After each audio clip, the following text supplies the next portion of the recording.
of oil imports from Russia by the end of this year. European Union leaders reached an agreement to partially ban oil imported from Russia during a special meeting in Brussels on Monday.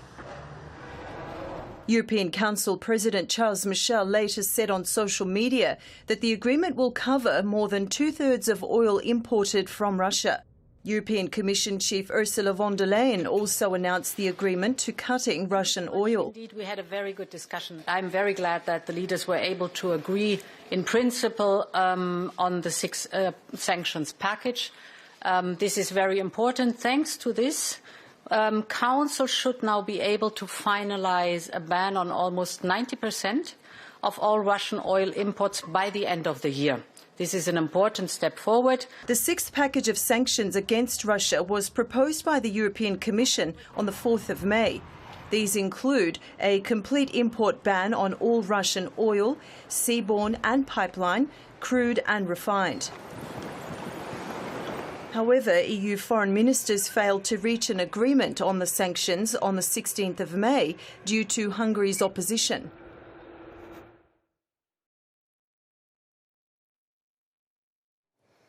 We're now being joined by Umut Shukri, the Foreign Policy Advisor at Gulf State Analytics, to talk to us further about the power crisis and the reduction of power being received by Russia from Europe. Welcome to the program. Thanks for having me. It's good to have you here. All right, now, leaders of the European Union have agreed to ban 90% of oil by the end of this year. So tell us about the dynamics of this oil cut. Who will be impacted most in Europe, and what does it mean for Russia? Yeah, you know, when Russia started invasion to Ukraine, EU and US trying to using sanction against energy import from the Russia to pressure to Kremlin to stop invasion. But as you know, energy plays an important role in Russia foreign policy under Putin era, and Putin, I think, spent more than 2 decades to deepen dependency of EU to Russia energy resource. I mean, by 2014, after Crimea crisis, EU has a chance to gradually decrease dependency of Russian energy resources, but they neglected, and at the same time we saw that Russia using energy dependency to invade to Ukraine. Last year, EU, I think, spent more than $403 billion to importing energy from the EU, I mean oil, natural gas and coal. And according to refer to your question, EU trying to use sanction to stop Russia to, I mean, to any case part in coming weeks, but it is, I think, we have, it's very optimistic that this sanction stopped Moscow. And I think at present, Germany and the Netherlands is the major buyer of oil from the Russia, and these countries will be most affected by coming weeks. And at present, we have the sufficient supply in the market, and every country wants to import more oil, has to pay more, and it's directly affected consumer, I mean final consumer, residential sector, and every European has to pay more for buying oil, gas and coal by coming weeks. And I think, as I mentioned, it's very hard for the EU and other countries to find an alternative for Russian oil, coal, and especially natural gas in short term, because we have a shortage of natural gas in the market, and we have a sufficient supply of oil, and due to balance in the market, it's very hard for the EU countries to find in short time alternative for oil imported from the Russia. Okay, all right. Now, there are also other sanctions at play as well. And the latest round include asset freezes, travel ban on individuals, and a blockage of Russian state-owned broadcasters from distributing their content to the European Union. So are these sanctions, in fact, enough to end Russia's invasion of Ukraine? As I mentioned, when Putin came to power, used energy as a leverage of foreign policy. And during his administration, energy played an important role in the Russia foreign policy. And I think before he made a decision to start invasion to Ukraine, Putin and Kremlin knows that what he's done. and EU and US trying to impose more sanctions. But all sanctions has gradually affected Russian economy, and we cannot see in the short term that Russia just changed its policy. I mean, invasion the Ukraine in short term, but gradually in the midterm, this sanction and previous sanction affect Russia economy, and Russia has just mainly rely on exporting energy resource, hydrocarbon, and just weapon. Russia has no high technology to import and to help its economy to improve. Economy is affected by sanction, but in the midterm, yes, this sanction directly affected Moscow, Kremlin, and Russia economy as well. But in the short run, I think they will be able to handle this sanction. Okay, all right. Now, Hungary is one of those countries that relies heavily on energy supplies, and it gets 85% of its oil and natural gas from Russia. And EU leaders have reached a compromise with Hungary now. Can you explain this compromise and how it will work? Yeah, as I mentioned, Hungary is highly dependency of Russian energy resource. From the energy security perspective, as I may experience, there is very dangerous to just depend on just one source in energy. I mean, oil, coal, and natural gas. And Hungary made a decision to just rely on the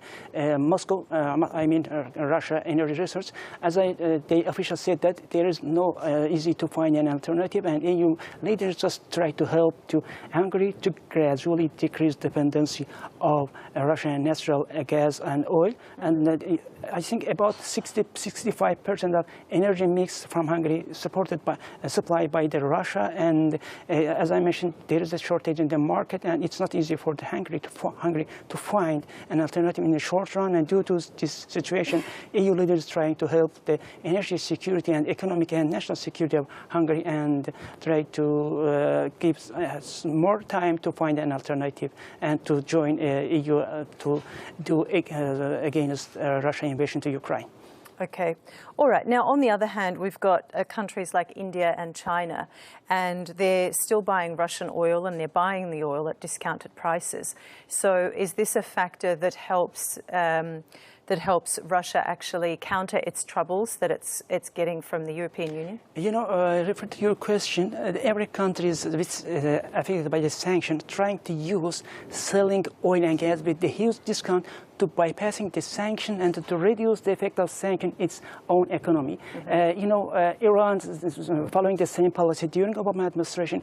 Iran using a sale with the huge discount to the China and East Asia country. And at present, after Russia invasion to Ukraine, when Russia faced the sanction, trying to follow the same policy and sell oil, I think Moscow gives more than $20 or $30 discount to selling oil to India and China, and as a measure consumer and consumer for Russia energy resource. And according to the last statistics released yesterday by Reuters, Iran is losing its share in China energy mix due to high discount by Moscow. And Iran's economy affected by Russian invasion to Ukraine, and Iran also losing its share in regional energy market, I mean gray market, and selling oil with the discount could help Moscow to handle some part of the effect of the sanction. But in the mid-term, Washington and Biden administration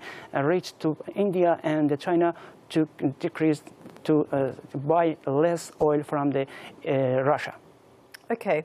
All right, so the European Union's going to be desperate for new sources of oil. So does this mean that they will perhaps turn to Iran, Venezuela, and say even Qatar for their oil supply? About the Qatar just will be able to supply more LNG in the mid-run. Last week Germany and the Qatar signed an agreement to more LNG import from the Qatar, and Germany trying to build 2 new LNG facility and energy terminals to import more LNG by 2 or 3 years later. About the oil, Qatar will not be able to supply more oil for the EU or the Germany as well.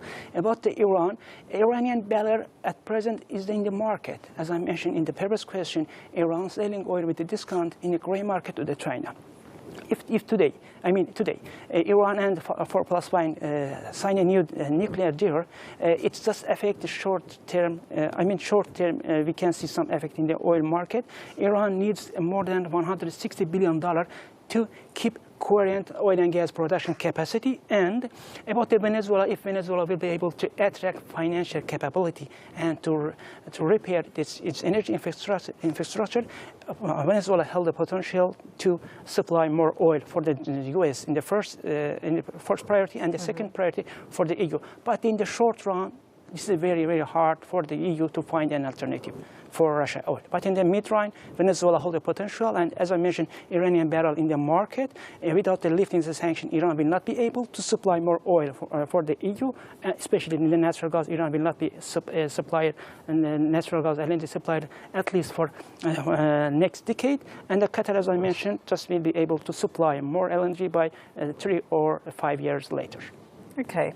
All right, Umut, lastly, let's talk about Great Britain, or Britain, the UK, which is also facing a serious energy crunch.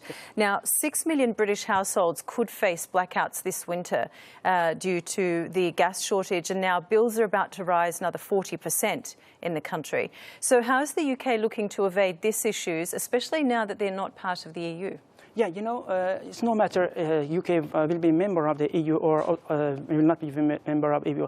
Energy security is the first priority for every country, no matter it's located in Africa, in the EU, US, or in the Middle East. And the UK, as you know, Boris Johnson, I think last month has visited Saudi Arabia and some Arabic countries to supply more oil and natural gas from these countries. And these countries promised to the UK to supply more oil and gas. But as I mentioned, in the short run, it is very hard for in every country to supply more oil and gas. And repeating your question, UK and EU has a chance in the energy demand, mainly natural gas and oil.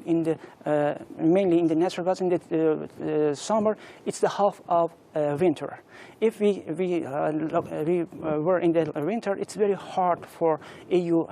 We can see huge energy crisis and national security crisis. But in the summer, they have a chance to more work on energy efficiency. Maybe they're trying to cut oil and gas flow to some huge factories. Cement and steel, and also more focus on energy transition process and renewable energy, because EU has a good potential in solar and wind, but it has a two problem. It needs more financial capability, and it needs time. The time is against EU energy security as well. Okay.